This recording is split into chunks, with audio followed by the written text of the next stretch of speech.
Hi everyone, and thank you for joining us here on Behind the Black and Orange. I'm Frank Tiano, the proud superintendent of schools here in Uxbridge, and today we are going behind the scenes with a few of our wellness professionals from across the district.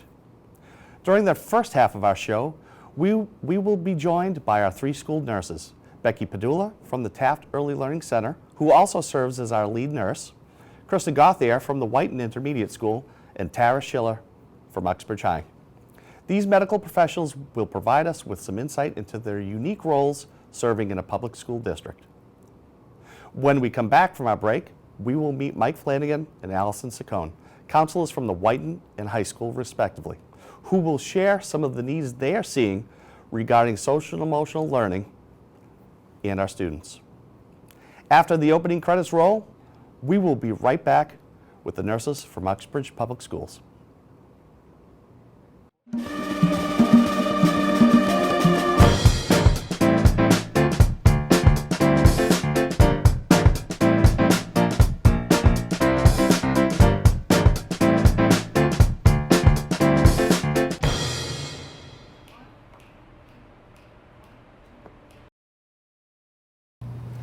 And welcome back. As promised, we have with us our three school nurses right here at Uxbridge Public Schools. To my immediate left, we have Kristen Gauthier. Kristen, how are you? Good, how are you? Thanks so much for being on the show. By way of introduction, Kristen is the nurse at the Whiten Intermediate School.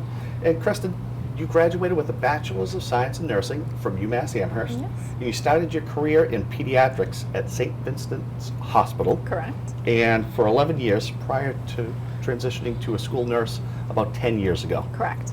And you've been with us for 3 years. Mm-hmm. You were at McCluskey. Yes. And then moved over to the Whiten Intermediate. Mm-hmm. You have also worked as a home care nurse, a pediatric diabetes nurse educator at, and you are a nationally certified school nurse.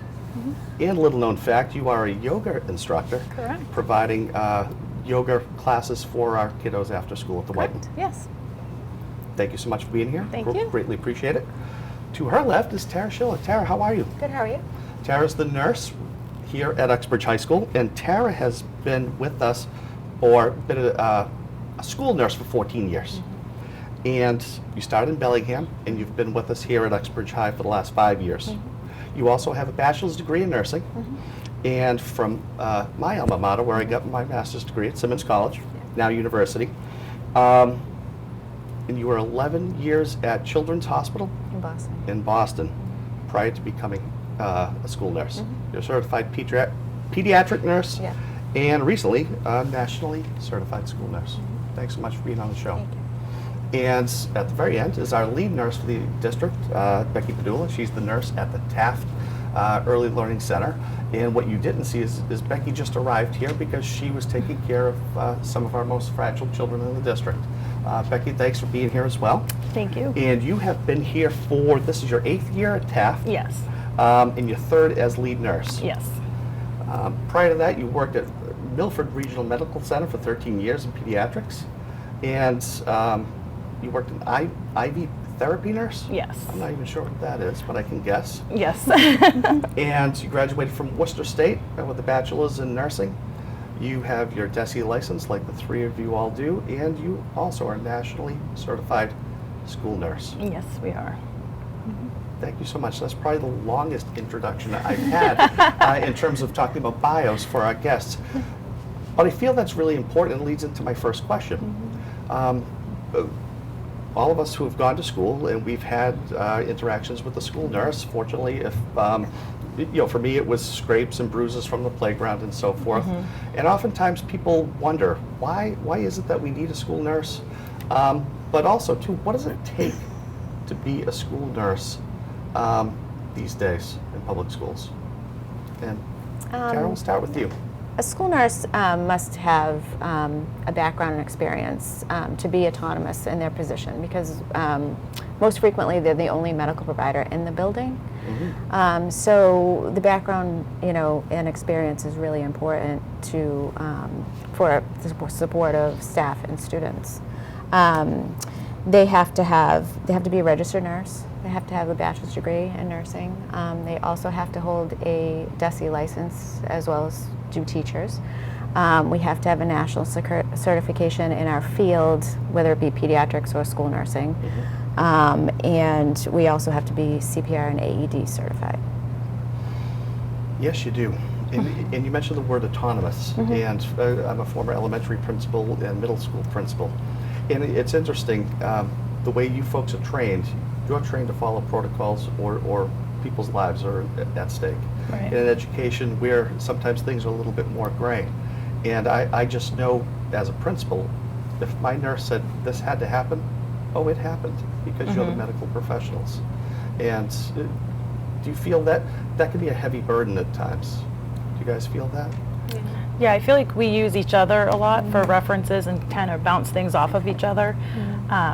And it is great to have all the experience that we do have, because we definitely bring it all into the school system. You agree? Yeah, I agree. So Becky, the next question is, I'll start with you. What support do nurses provide for the school and provide for the entire school district? So basically, we obviously try to keep the kids safe and healthy. We also are a part of different committees, like we're all on the wellness committee. I co-chair it with the food service director. And that has been kind of, it's for the students, but it's also for staff to keep everyone with social emotional well-being and healthy. Also, we have a district crisis team, response team. I chair that. And then every building has their own emergency response team, and that's for emergencies within the district. As far as the whole building, or if there's a medical emergency with one staff member or student, there's protocols to follow, as always. And then we also are a part of all of what the teachers, we're with the teachers, so we are a part of the 504 plans, the IEPs. We write healthcare plans on everyone with a diagnosis. We have medication plans. What else? We belong to the student support team Yes. in each building. Part of that. So each of you are integral to the workings of the school. Yes. And as I mentioned at the front, I'm sure not everybody wonders what school nurses do, but they may not appreciate the level that you are involved in all the systems throughout a building and throughout the district to make sure that we are safe and that we're well. And you had mentioned the wellness committee. Yep. And that focus right now is more around providing staff support as well. And that's something that we all want to make sure everybody feels healthy. Right. And we're also educators. So we'll go into health classes and gym classes and help with some lessons too. So Yeah. So Kristen, that brings us into what does your day look like? So our days they vary from day to day, but a typical school day, we see a lot of acute illnesses, so stomach aches, coughs, fevers, rashes, injuries, stomach aches, you name it, pretty much all those things walk through our door at one point of the day or another, sometimes one at a time, sometimes 10 at a time, where I've seen the lines. Where sometimes we have to triage, through, especially right after recess or during recess. So we see a lot of that. Then once we see those come through our door, then we have to make a decision on what we're doing. So we're making assessments and then deciding on what our interventions or treatments will be. Is it medication? Is it a rest break? Is it a call to home? Is it a referral out of the building to their doctor's office or to the emergency room, depending on what's going on. And then we also deal with chronic illnesses. So diabetes, seizure disorders, life-threatening allergies, gastrointestinal problems, autoimmune disorders, cystic fibrosis. So all those things, those are children that we may see multiple times a day, depending on how their day is going. So that their care is a little bit more. They're on individualized healthcare plans. We contact their parents a little bit more, their doctors a little bit more. So that's part of our day with them. We get to know them very well, which is nice. And building the relationships with the students is a big part of our day, which we enjoy. And their families as well. And their families, absolutely. excuse me, did you mention food allergies too? Yeah, You life-threatening did, okay, allergies, yeah. yes. So all of our students with life-threatening allergies have plans, like we talked about, to make sure that we give the care that they need should there be an allergic reaction in the school, and to be prepared for the reactions should they occur. And that's another teaching opportunity for us as well. So we EpiPen train the entire staff in each building. And also, we just try to make sure that everyone is aware how important it is that they know about anaphylaxis, because it's kind of getting more and more common Prominent. Yes. than it has been in the past. So And it's not just the allergies you do know of, it's the allergies that Right. may You show don't know up of. just all of a sudden. So And that's part of why we have wellness policies regarding food that we can bring into the building. Yes. And I know sometimes there are pushback around, well, I want to bring XYZ, cupcakes for a birthday, but there are serious reasons for that not to happen. absolutely. Right. Absolutely. And you mentioned education, and when we talk about students, you're looking after their, if they have a chronic medical condition, but also too how that condition impacts their learning, Absolutely. right. and working with their teachers, working with families, and oftentimes you're the ones who speak the doctor's language, Right. and you translate for us, and we're totally grateful, completely grateful. And our biggest goal too is to keep the child in school. Yes. So we try multiple things to keep them there, because we really don't want them to go home. 'cause And lots of they times, need to be in school. if they didn't have us, they wouldn't be able to come to school. Absolutely. So we support them to be here in this environment and be safe. And that's vital. We talked about physical ailments. Are you seeing an uptick in emotional ailments? Absolutely, yeah. I would say a huge percentage of even the physical symptoms that are presented to us, a lot of times they do have a social emotional health issue that's presenting those symptoms, whether it's a stomach ache or even vomiting. It can be from anxiety. So a lot of times we're working with those students to teach them coping skills, be a listening ear, provide them space. We teach, we can do guided meditations with them. We teach them breathing skills to help them get through their day and through their classes when they're having a tough time.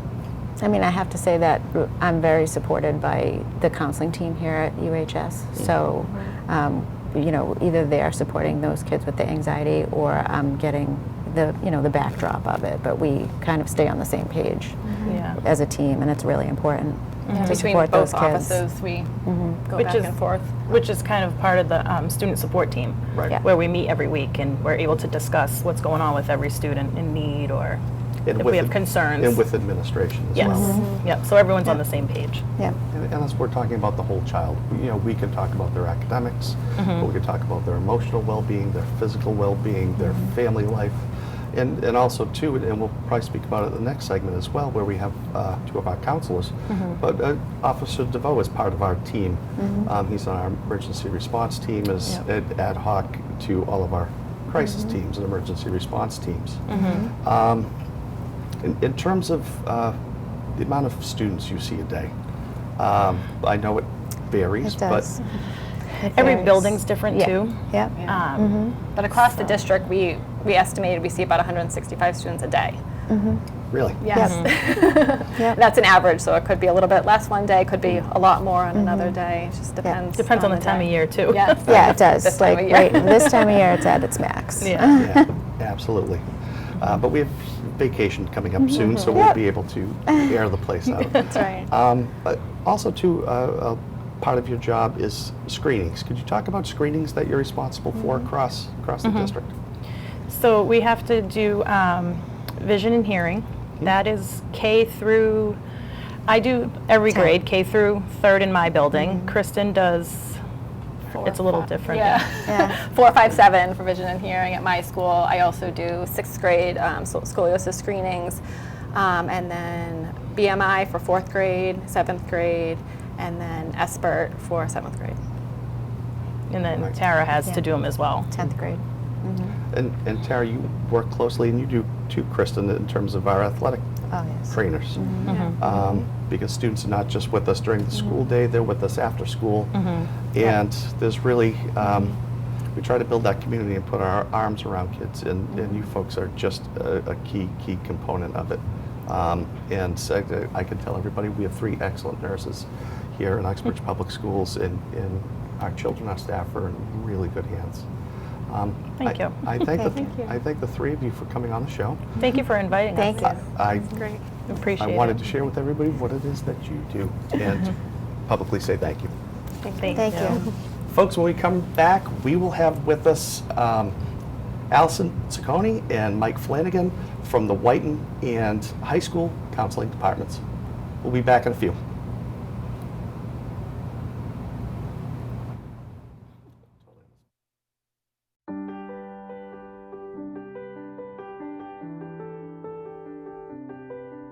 Social and emotional skills are the essential skills for success in school, work, and life.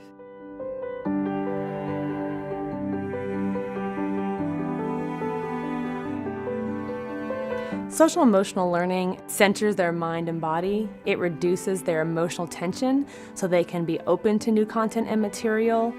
We find that academic outcomes increase exponentially when students are nurtured, loved, and cared for, that we get much more out of them when we first address social emotional needs. So for us, it's actually an academic intervention and not just an emotional one. If we expect students to be college and career ready, it's important for us to focus on these skills and competencies: self-awareness, self-management, social awareness, relationship skills, and responsible decision-making.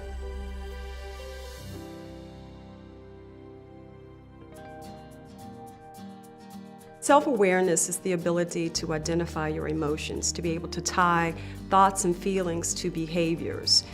We find that self-awareness is one of the hardest things for young people, being aware of their own body space and the impact of their words and emotions on other people.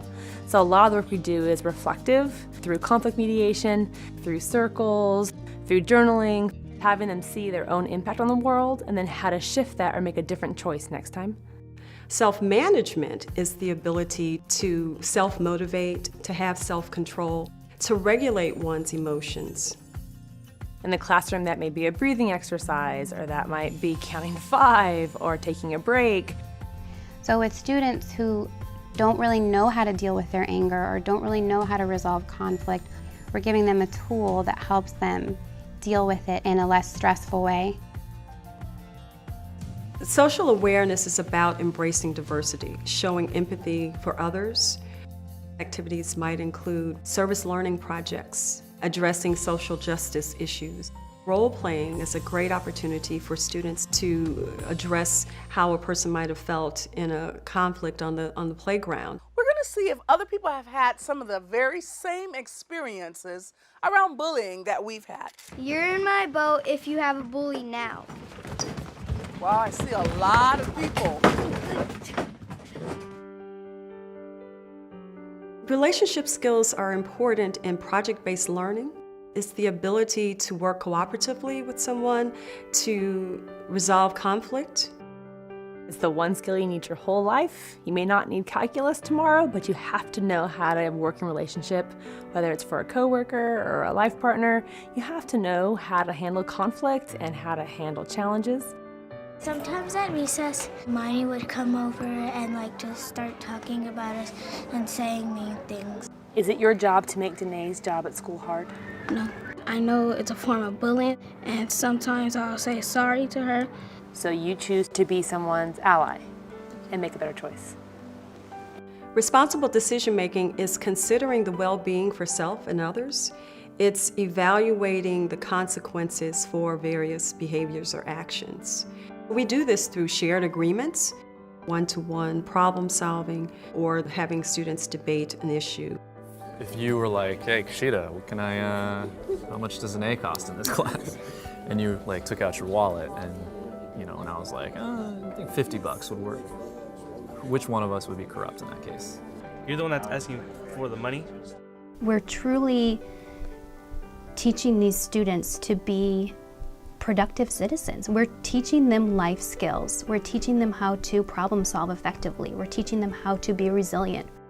I think of all the billions of dollars we've spent on Title I and all these intervention programs, and when all is said and done, what do we have to show for it? I think we're trying to teach technical things instead of devoting some of the resources to teach who you are as a person. Once you know who you are, then learning becomes exciting because you've already established a discipline.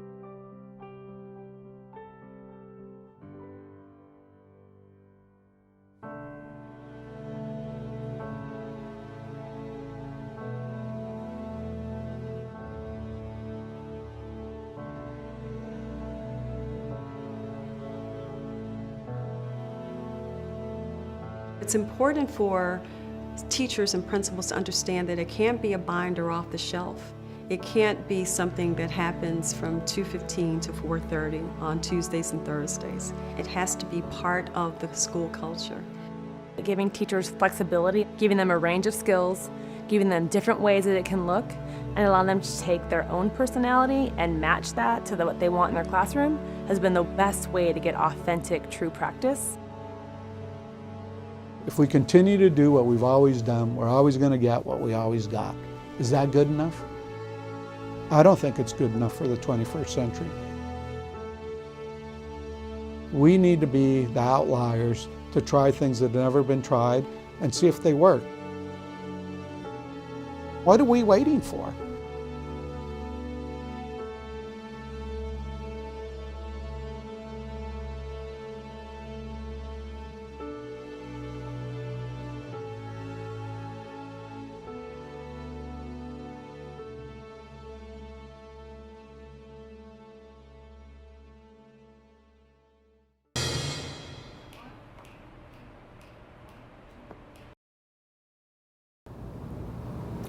Welcome back.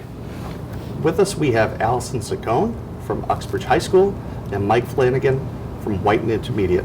Folks, welcome. Thank you. Thank you. Allison, you've been with us here for a few years. Yep.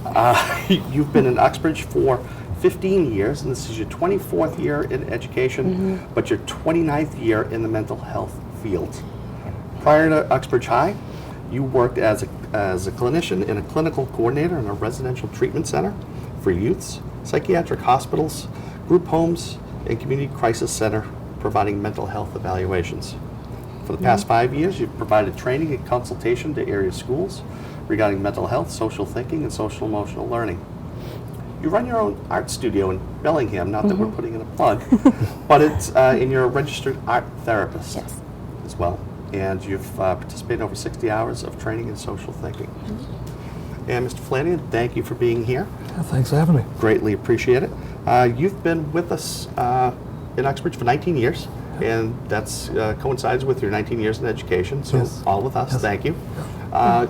You graduated from Assumption College, where you had your undergrad and master's degree Yes. from Assumption. Yep. And prior to entering the educational field, you worked as a drug and alcohol counselor for about 4 to 5 years. Yes.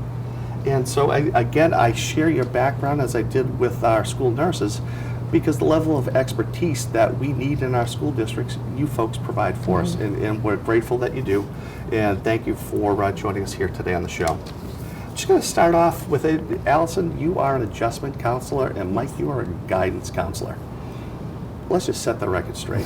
What's the difference?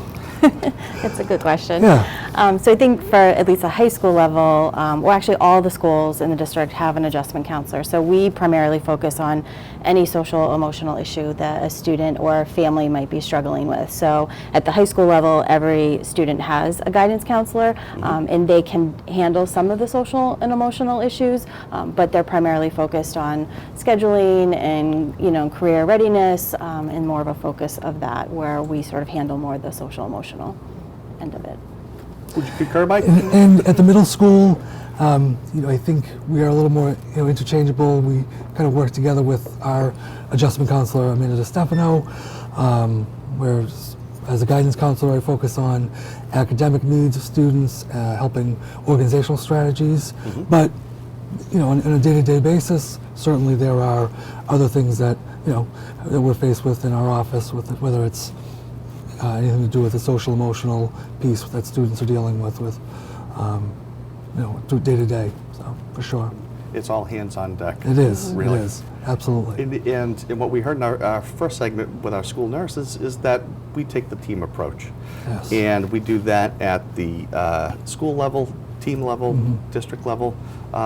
Could you both share your interactions in your participation on some of our teams?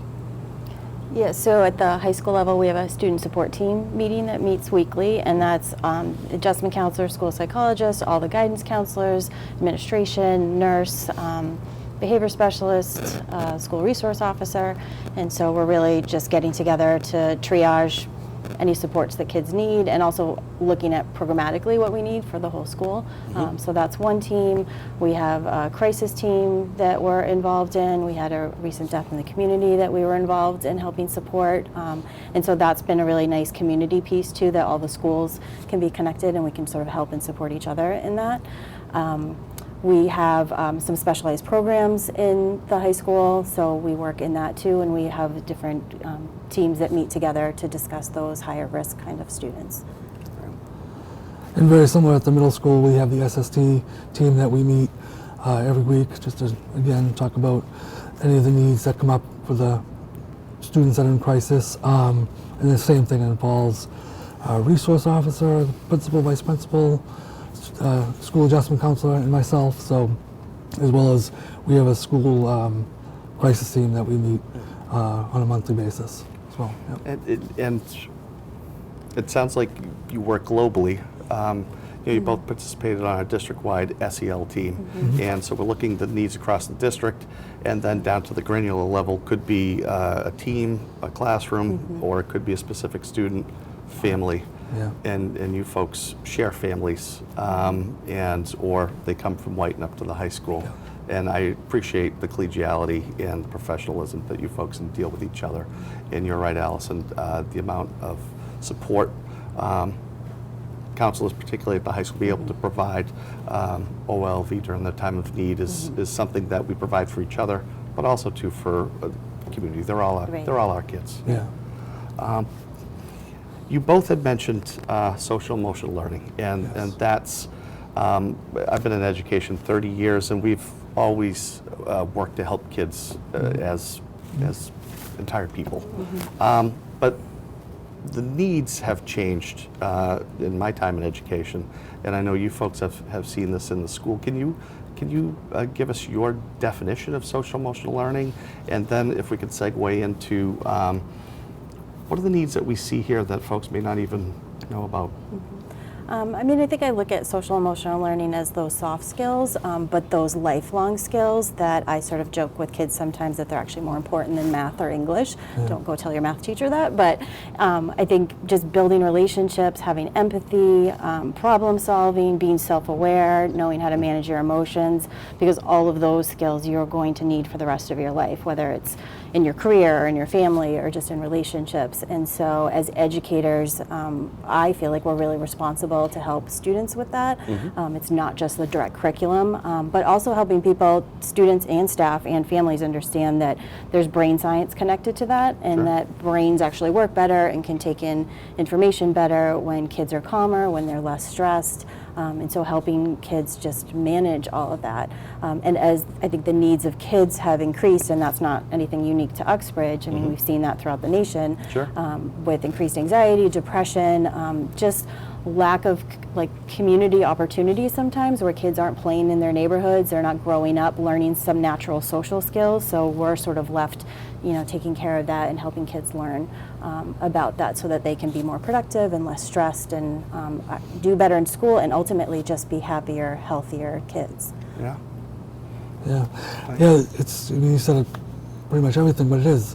Kids are dealing with so much. There's so much more that, so many emotional issues that they're faced with. So, you know, we're just there to try to help them within the school. I mean, they're coming in with so many things on their mind, and they're expected to learn and do math, English, and you know, it's just, it's nice that I think that they have us in guidance and school adjustment to just to help with those things, to just kind of sort things out and, you know, help them to be, you know, as organized as they can be to carry on throughout the day.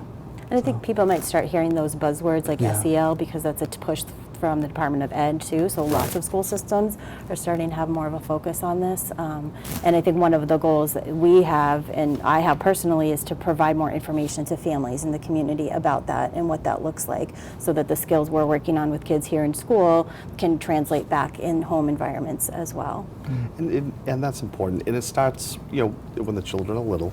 You know, you talk about intrapersonal skills, you know, to be able to regulate and understand their own emotions and their own triggers.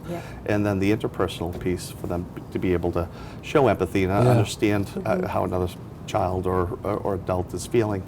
And those are acquired skills. I mean, those are taught skills. Yeah. And most of the time they come from home, but we have been relied upon more to explicitly teach those skills and to model those skills. So in your roles, oftentimes we think it's the adjustment counselor or the counselor. Perhaps tell us some of the efforts that we've been making in terms of trying to build that capacity for our teaching, our regular ed teaching staff who have a variety of needs of students in front of them. Yeah, well, I mean, because I've been here so long in the district, I've been really excited the past couple of years where there's definitely been a push for more training, education for our staff, because a guidance department can't handle all of this. And, you know, if a student's in, you know, a history class, if that social emotional learning is infused in there, all students are going to benefit from it, not just the kids on my caseload. So the district has been providing more training. At the high school, we're involved in a 3-year SEL academy that a bunch of us, including teachers and administration, are attending, and we have a consultant that's working with us, and so we're already having discussions about that. We're going to be meeting actually with the other schools, talking about how they do some of their support teams so we can align some of that, and really the best ways that we can train our teachers. We just had the Professional Development Day where we did a whole day full of cultural diversity and just social emotional learning and trauma and how that impacts kids. So I think that the district for sure is committed to helping teachers not just take care of themselves, but helping take care of some of these kids too. Yeah, it's just the trainings for the teachers, the professional development, that's helped. That we're seeing that shift because it's important. It's not just about math, English, science, social studies. There's more to it. So that's why it's nice that the teachers are starting to, you know, be provided that professional development to be able to pass it along to the students. And it's up to us to keep that that level of discourse and an infusion of best practice research. Yeah. I was used to say, as a teacher, I used to teach 5th grade, and I had a hard time holding a child accountable for their homework when they didn't have dinner or they didn't know where they were going to sleep. I mean, that's not, you know, you talk about basic needs. And our job is to help students understand that and to help families the best we can. Yeah. Our Professional Development Day last Friday on the 17th, one session was around trauma, trauma-based classrooms. Can you tell us a little bit more about why we needed to have that and why folks had such a really positive reaction to it in terms of recognizing that's a need for us? Yeah, I think it's something that it's happening. There is trauma in the world, and I think by having our teachers involved in that kind of a training, because in the classroom they can have that background knowledge and how to help children that are dealing with that. And a lot of times too, the teachers may not realize that something's going on outside of school. So it's having it, that training was nice, just as a refresher, as a reminder that those things are happening. Yeah. Yeah. And the types of trauma that we're seeing, coming through the door. I know that the opioid crisis has impacted families. We have more students being raised by people other than the biological mothers and fathers. Right. Allison, I know both of you work with outside agencies. Who do you most closely work with?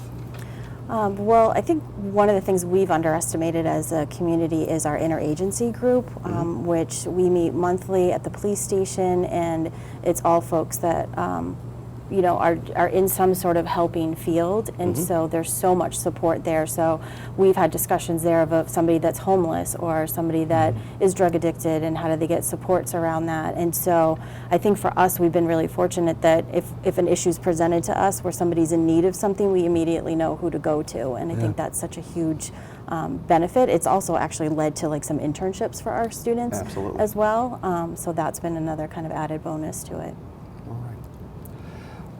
Before we go, and we could talk about this all day, and we'll have to have you come back. We have a couple of events coming up, perhaps, that you want to share with us? Sure. So Allison? we have the Hearts of Kindness project is coming up. I think this is our 9th year doing it, and it's actually been a really nice project. We were inspired by a Boston youth group years ago that did this project, and since then we've spread into other towns. So for our students who started it, it's been really great to see how their actions can be contagious, and it's also tied into the Random Acts of Kindness Week. So we'll, throughout the district and community places, the library, OLV, just different places, we'll be collecting hearts, and kids write down an act of kindness they did for somebody in the community, stick it inside the heart, and then we go down before Valentine's Day and hang it up on the town common. Right outside my office. Yep. The other kind of new exciting thing is we got a grant to do a walking wellness path here at the high school. So we have a group of kids that are going to be designing that and building that. So folks can look forward to that in the spring. It'll be open to the community. People can come. It'll have kiosks where information will get changed out, throughout the year. So if there's community events that are promoting health and wellness, like we want to know about that so that we can share those resources. That is great. Mike? And we have a couple of things that we started this year. One of the things is we call it the WIN block. And so that it stands for what I need. So for students that maybe need a little bit of extra help with academic support, they're able to, instead of going to one of their unified arts classes, they might go to see one of their teachers, whether it's their math teacher, to get a little extra support during the day, or their English teacher, or science, social studies. So that's been beneficial. We just started that in December. And another thing that we're doing is the exploratory program, which is incorporated with the unified arts classes, where they spend half of that time, say for 20 minutes to a half hour, where they go to exploratory and they just try different things like crocheting or origami, just different things that that might pique their interest, that they the kids enjoy. So both of those things, they're getting good feedback from students so far. Yeah. So providing opportunities for students to actively engage with each other Yes. around common interests, Yes. and to keep them here at school. Yep, exactly. That's what we love. We are out of time. Mr. Flanagan, thank you so much. Thanks for having me. Mr. Cohn, thank you so much Thank for you. Thanks for being having here. us. Yeah. And I look forward to working with you again across the district. Folks, that's all the time we have. We thank you so much for joining us for another episode of Behind the Black and Orange. I would like to thank our student crew here. This show is directed and produced by our students here at Uxbridge High School in Mr. Barros' class. A big thank you to UCTV and Barry Giles for their support each and every time we do this show.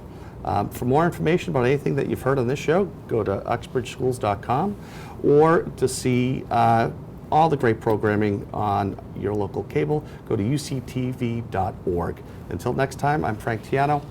Have a great day.